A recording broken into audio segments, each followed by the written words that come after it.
small time naye. Meanwhile, katsokere ku mboozi ya Stecia Mayanja.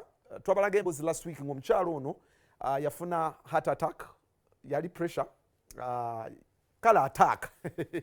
Bagamba si heart attack naye nze pressure mbadde simanyi nti ekuba n'owungamu. Naye she got an attack, era etamutambulira bulungi nnyo, ne bamuteeka kwa HK yo. Naye olunaku lwaleero she's okay now, era tufunye omukisa ogwogerako naye okumanya embeera ye, wabula avumiridde abo abaali abantu abaali batandise obizunza nti ate ndi mu start bannaye.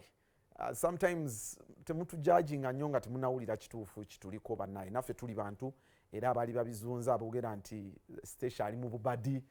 Alina obubaka bw'abawadde. Kasooke tufune emboozi y'omukyalo ono Stecia Mayanja. Pressure attack. Nga mmaze okwawukana n'omukulu ne manager essaawa nga bbiri. Omanyi pressure weebedde yange ngiwulira kubanga ejjira mu mutwe ne wano ku mugongo. So ekintu kyajja n'amaanyi ne nesooka obutakitegeera. Newulira kyeyongedde neŋŋamba nali sirina ssaala ishaani neŋŋamba esipanga sirina ssaala swala eno. Mungu n'ansobozesa n'egisaala naye baanyisaza salaamu ate awo embeera neewera okutabuka. Obulumi bwali bw'amaanyi nnyo nnyo nnyo, n'escreaminga nnyo nnyo nnyo, n'enfuna help ntukubira salores ndowooza nayogera ebigambo nga bibiri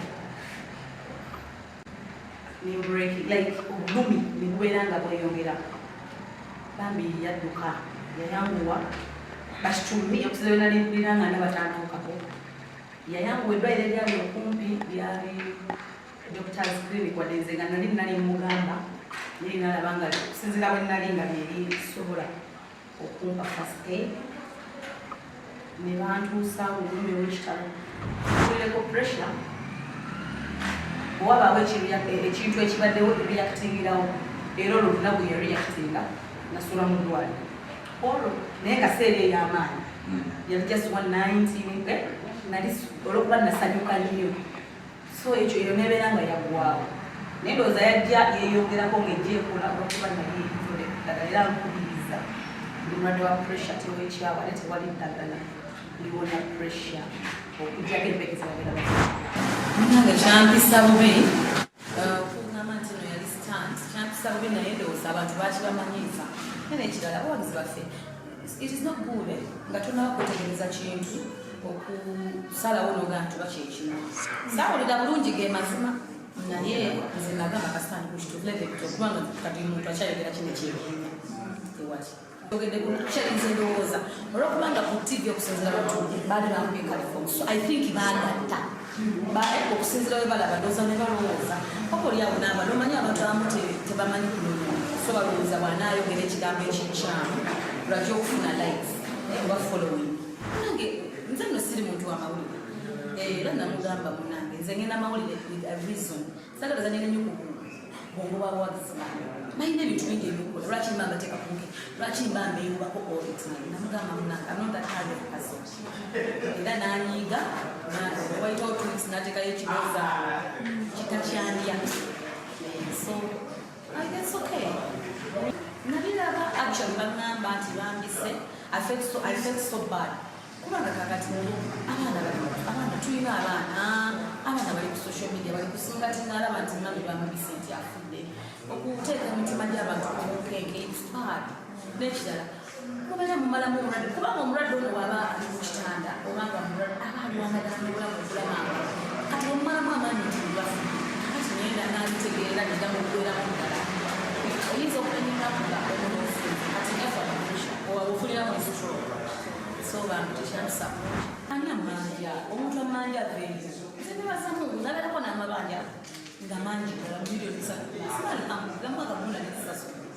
so nze ndi mukazi mukozi ate ani amaanyi kati bbanja ki eriyinza okunteekako pressure nga gali tegateeka sirina obulamu bwentambuliramu alhamdulillah I'm just thankful to my sibadde mabata siwumulangako nze natandika okukola station ndawusinga olwokubiri ne batugana okusa akati ddirisaako